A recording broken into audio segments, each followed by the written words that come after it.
What happened in this case is very simple. The Veterans Administration years ago decided if someone contracted one of the cancers for which a contributing factor was the napalm and Agent Orange, they qualified for Blue Water Navy for benefits, except if they served on the blue water, which is not the rivers, and didn't serve on the ground, they didn't. So in other words, we have ground troops who fought in Vietnam. We have river fighters in Vietnam who get the benefit. But if you served on a Navy ship carrying napalm, but you never touched the ground and only stayed on the blue water, you're not eligible. The VA has thwarted congressional intent by choosing the narrowest possible definition of, quote, service in the Republic of Vietnam, end quote, which excluded the country's territorial waters.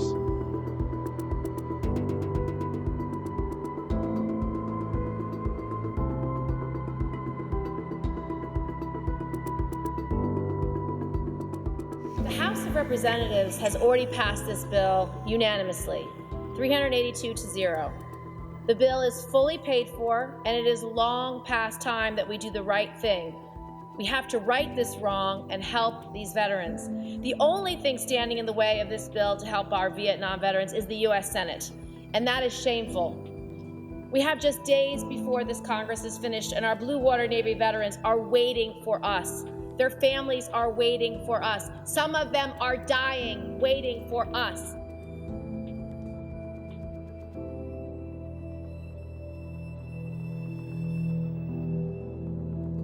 Many of us have been recently made aware of the potential cost growth from the potential and the budgetary and the operational pressures that would happen at the VA. The cost could be nearly 5 times what Congress assumed it was when the House of Representatives passed it, and they did pass it.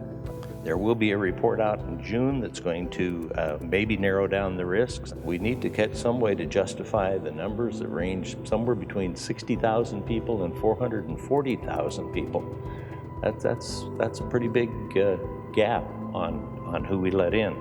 I think we need to just spend a little bit more time doing it. I know that's a difficult thing at the end of a session, but as a result, I'm going to object.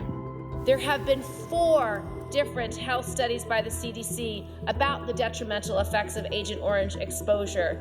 And the Blue Water Navy veterans have been shown to suffer those exact diseases. Some of my colleagues are wrongly insisting on a 5th study. We do not have another year to wait. Some of our veterans will not last that long.